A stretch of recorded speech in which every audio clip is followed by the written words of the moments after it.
Bueno, continuamos en Prueba de Fuego aquí en RPP Televisión. Les acompaña Carlos Villarreal y nos acompaña también el expresidente del Consejo de Ministros, el doctor Pedro Cateriano, a quien por supuesto le agradecemos por su gentileza en asistir esta noche de fútbol. ¿Cómo está, doctor? Bien, bueno, contento con el 2-0, ¿no? 2-0 gana Perú, muy bien. A ver, ¿cree usted que mañana el señor Santibáñez gane el partido o no? ¿Le ganará la censura o no le ganará la censura? Yo lo que creo es que estamos pagando las consecuencias de no haber adelantado las elecciones generales. Esta anarquía política que estamos viviendo es consecuencia de ello. La dupla Castillo-Boluarte no solo fue irresponsable durante su campaña, porque no tenían programa de gobierno, carecían de cuadros técnicos, y lo que estamos viendo ahora es una arrogancia, una conducta antidemocrática de la presidenta, porque acá hay que ser claros. Este comportamiento antidemocrático de la presidenta trae consecuencias muy graves para el país. No dar cuenta de sus actos, ningunear a la prensa, acusar de mermeleros a todos. Es decir, este comportamiento antidemocrático prueba una vez más que ni Castillo ni ella tienen auténticas convicciones democráticas. Y yo creo que todo este caos existente es por eso. Hay una ausencia de liderazgo político y la presidenta no ha entendido cuál es su función. Entiendo. Vamos a lo que ocurrió hoy día en el Congreso, si me permite, don Pedro. ¿Qué le pareció o cómo evalúa el discurso del señor Juan José Santibáñez haciendo un balance de su gestión? ¿Para qué llega uno al gobierno? Para solucionar problemas. Esa es la misión fundamental de un ministro de Estado y del presidente, naturalmente. No para echarle la culpa al gobierno anterior, no para imputarle a la Fiscalía de la Nación y al Poder Judicial responsabilidades que no tienen. Dicho sea de paso, ya la Fiscalía de la Nación ha desmentido a través de su vocero, el doctor Cubas, las cifras que ha dado el ministro del Interior. Entonces, acá estamos en medio de esta tragedia que estamos padeciendo, situaciones realmente impresionantes, ¿no? Gobernadores desesperados como el señor Acuña de irse de vacaciones, este ministro. ¿Con qué autoridad puede hablar el señor Santibáñez si no coopera con la acción de la justicia? Tenemos a la presidenta y al señor Santibáñez. Cuando va la presidenta a la fiscalía, guarda silencio. ¿Cómo un presidente de la República puede guardar silencio ante un interrogatorio fiscal? ¿Por qué el señor Santibáñez hasta ahora se niega a cooperar y reconocer si es su voz o no? Entonces, pero ¿cómo ambos que no cooperan con la acción de la justicia pueden reclamar coherencia?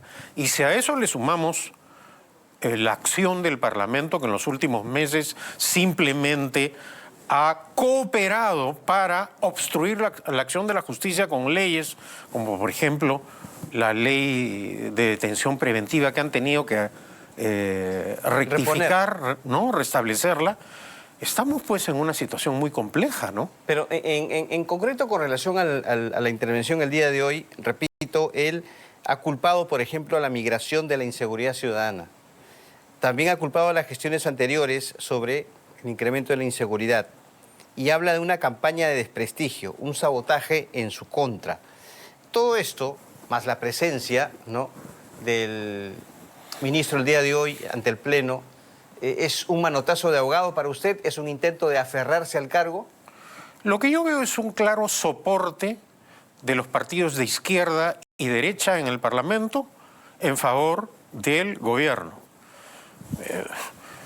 Fuerza Popular, Perú Libre y el Bloque Magisterial, Alianza para el Progreso, Podemos. Entonces, cualquier cosa puede pasar. Y si revisamos las votaciones, lo que ha habido en el Parlamento fundamentalmente es encubrimiento de actos delictivos de toda clase, desde los mochasueldos, pasando a los archivamientos escandalosos de pedidos de la Fiscalía de la Nación para denunciar, poder investigar y denunciar a exfuncionarios. Pero en concreto sobre estos, diríamos, argumentos que ha presentado Santibáñez, por eso le preguntaba, ¿todo esto es un intento desesperado de aferrarse al cargo por parte del ministro? Da esa impresión, ¿no? Pero, de otro lado, ¿quién confía en este Parlamento? Este Parlamento, repito, encubre actos delictivos y no les pasa absolutamente nada. Creen que esta impunidad los va a proteger y no es así. Claro. Más temprano que tarde van a tener que dar cuenta de sus actos. Ok. Justo conversábamos con la congresista Susel Paredes, ¿no?, antes de su llegada, y nos habló de un hecho que ocurrió el día de hoy, luego de la exposición del ministro, y que él se quedó hora y media en un ambiente al que ingresaron, según ella, congresistas de la República, asesores, coordinadores, ¿cierto? Y esto se toma como una especie de intento de convencer, no sé si habrá habido ofrecimientos de por medio, convencer a los congresistas para o no asistir mañana, porque la sesión es semipresencial, cosa extraña, y o si no, votar en contra de la censura. Ante esta situación, doctor Cateriano, ¿usted considera que se puede salvar mañana el ministro? ¿Puede hacer que los parlamentarios que inicialmente se pronunciaron por la censura den marcha atrás? Acá han ocurrido hechos que no son normales. Por ejemplo, luego de una interpelación en el momento en que se presenta la censura, se espera la censura, no se permite, o mejor dicho, no hay precedentes de que un ministro vaya o se le permita ir a sustentar su punto de vista cuando ya está en trámite la censura. De otro lado, este tipo de contubernios parece que es algo normal en este gobierno. Este gobierno no habla directamente a la población, reitero, no tiene una conducta democrática. Y de otro lado, lo que sí apreciamos es una alianza contra natura sólida al interior del Congreso entre la izquierda y la derecha que mantienen en el poder a la señora Boluarte. Eso es un hecho objetivo. Basta Pero la revisar. señora Boluarte se queja de que, y también algunos ministros se quejan de que hay intentos inclusive por vacarla. O sea, toda una especie de contubernio, primero para sacar a Santibáñez y luego tratar de vacar a la presidenta Dina Boluarte. Pero yo hasta ahora no he visto ningún intento por vacarla. Lo que veo es, reitero, un apoyo sólido en el Congreso y no, por lo menos, hasta ahora no hay nada, ¿no? De otro lado, lo que sí existe es un pánico de este Congreso por su disolución. Eso sí hay. Eso fue evidente inclusive cuando Castillo y Aníbal Torres los acusó de golpistas y se quedaron mudos por el pánico a la disolución. Lo que tiene este Parlamento es eso, miedo a una disolución. ¿Por qué? Porque han privilegiado sus intereses personales, partidarios y ahora de carácter penal. Se quedan sin chamba. Y no solo sin trabajo. Varios de ellos tendrán que responder por las gravísimas imputaciones penales, no de los adversarios, no de los enemigos, no de los caviares, no, de gente que ha denunciado actos ilícitos de su entorno, del propio entorno de los parlamentarios. Esa es la vergonzosa realidad. Ok. Hay quienes manifiestan de que la presidenta, por las denuncias que han habido ya relacionadas con su operación, versiones contradictorias, etcétera, etcétera, merece ser vacada. ¿Usted cree que sería oportuno en este momento? Lo que va a ocurrir es que estos partidos que están apoyando ahora el gobierno, luego van a hacer una evaluación política. Pero durante esta etapa, ellos también dependen de la presidenta. Por esa razón está tan envalentonada. Por esa razón los ministros acusan a diestra y siniestra sin pruebas. Esa o dan evolución, cifras. perdón, esa evolución que vendría el 28 de julio de este año, porque recuerde que en el último año No se le puede disolver al Congreso. disolver el Congreso, así es. No, exactamente. El Congreso no puede ser disuelto Claro, durante el último último año del mandato. Ahí vamos a ver qué pasa. Pero en este contexto no creo que se atrevan. ¿Se podrían atrever después? Después, lo más probable es que cuando empiecen a pagar la factura política de haber sido cómplices de este gobierno, seguramente lo van a evaluar. Claro, o también con miras electorales. Sí, porque ya este Congreso y estos partidos se han acostumbrado a violar la Constitución de manera descarada. Ya la desnaturalización de la vacancia por incapacidad moral permanente se ha convertido prácticamente en un voto de censura como en el sistema parlamentario. Y como prácticamente el contexto, en este contexto violan, repito, permanentemente el orden constitucional, seguramente lo harán. Usted ha sido ministro de Estado. Han habido una serie de propuestas vinculadas con la lucha contra la inseguridad. Si no me equivoco, también ministro de Defensa. Ministro de Defensa, exactamente. efectivamente. Usted, por ejemplo, ¿qué opina respecto a la propuesta de restablecer el servicio militar obligatorio como una de las maneras de luchar contra la inseguridad? Mire, todas las propuestas, pena de muerte, servicio militar obligatorio, servicio policial, etcétera, son, ¿qué puedo decir? No sé. Manotazos de ahogado, Ya. improvisación, irresponsabilidad, demagogia, ineptitud. Eso es. Y esa es la síntesis de este gobierno. Entonces, salir con el tema de la pena de muerte, del servicio militar, son, eso sí, manotazos de ahogado, desesperación de la impericia e ineptitud de este gobierno. Esa es la vergonzosa La realidad. explicación que han dado es que, bueno, el número de efectivos militares y policiales ha bajado en los últimos años. Entonces, lo que se busca es incorporar a jóvenes que no tienen empleo, que no tienen la posibilidad de estudiar para que puedan servir a la patria y también a la Policía Nacional. Yo no sé si es que eso sea la medida adecuada, porque también, ojo, y usted lo sabe bien, pertenecer a las Fuerzas Armadas o a la Policía Nacional es una cuestión de vocación, ¿cierto? Exactamente, pero además la solución es inversión nacional y extranjera, empleo, estabilidad jurídica y política, no a la corrupción, lucha firme contra la corrupción. Este gobierno no ha dado en ninguno de estos casos o ámbitos prueba de compromiso por el desarrollo nacional. Lo que hay es demagogia barata en este momento. Y ¿Quién le puede creer a la presidenta Boluarte pues, la pena de muerte, repentinamente, ¿no? Entonces, no, pero no es tan repentinamente, porque bueno, cada cierto tiempo repentinamente sale a en este relucir. contexto, bueno, Cada digamos, cierto tiempo pero en este contexto me refiero, ¿no? En este contexto de crisis, repentinamente otra vez la pena de muerte, ¿no?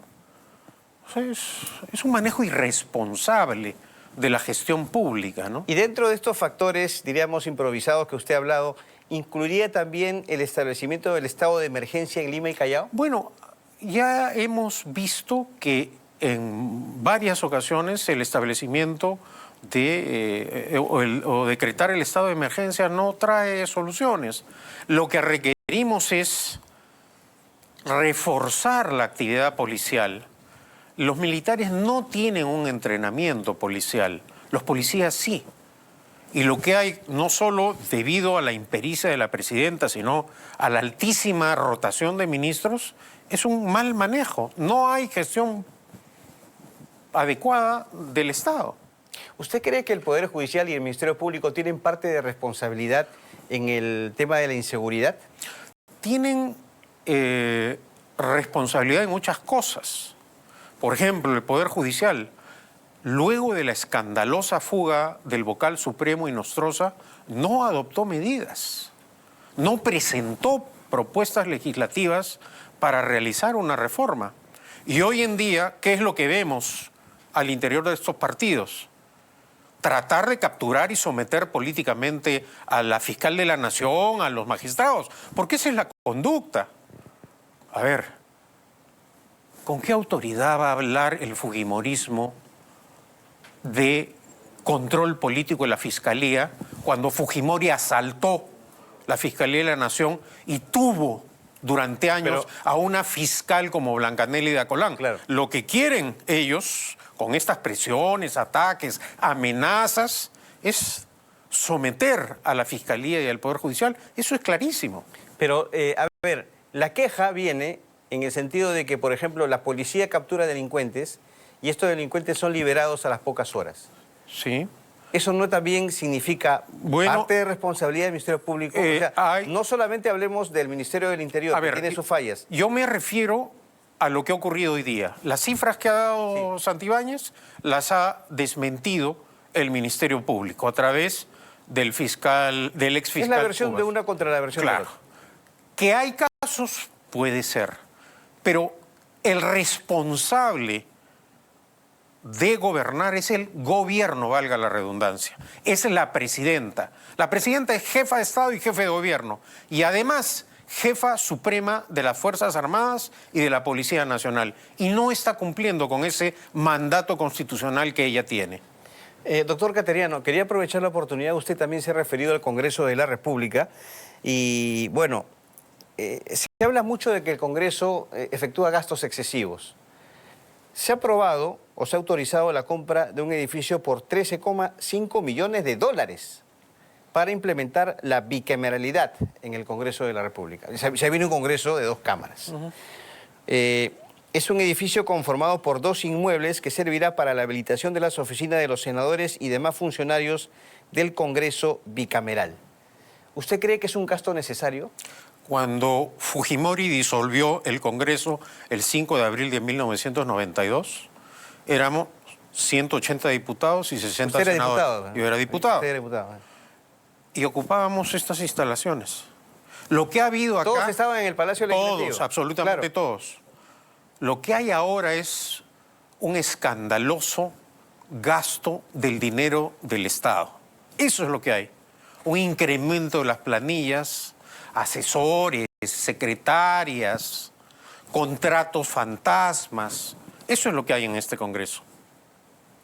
Por eso le pregunto, ¿este gasto es innecesario para usted? Absolutamente innecesario. Pero, a ver, si lo vemos del lado del incremento, porque va a haber incremento obviamente de personal, ¿no sería necesario? Bueno, lo que tiene que haber es un examen y una evaluación objetiva de cómo se han incrementado las planillas, el número de trabajadores, asesores, durante esta gestión y en los últimos años. Porque es absolutamente imperdonable que por razones políticas se esté contratando al personal de esta manera y al final, ¿quién es el que paga estos gastos? La gente. La gente, el ciudadano. El ciudadano, los sectores menos favorecidos de la población, los pobres. Y no puede ser posible esto, ¿no? Claro. Bueno, eso es entonces el acuerdo que se ha tomado en la sesión del 4 de marzo. Para terminar, don Pedro Cateriano, entonces, ¿cuál es su expectativa por el día de mañana? La censura... Ninguna. Es más de lo mismo. Cuando dice ninguna, ¿qué cree que va a pasar? Tratan de tontearnos, de atarantarnos. Cuando dice ninguna, ¿qué cree que va a pasar? Cuando digo No va a pasar ninguna, nada. que no creo en este gobierno, que no creo en la palabra de estos parlamentarios. ¿Quién puede creer en un parlamento que constantemente no solo viola el orden constitucional, sino que encubre actos delictivos? ¿Quién puede creer en la palabra de estos congresistas? Entonces, ¿no lo van a censurar? No usted? creo en estos congresistas. Ah, ya. Eso es lo que pienso. Muy bien. Don Pedro Cateriano, muchas gracias por habernos visitado esta noche. Muy Y amable. ojalá arriba Perú. Oh, estamos ganando, así que a conservar la ventaja. Listo. Hay penal para Bolivia, le cuento. Ya.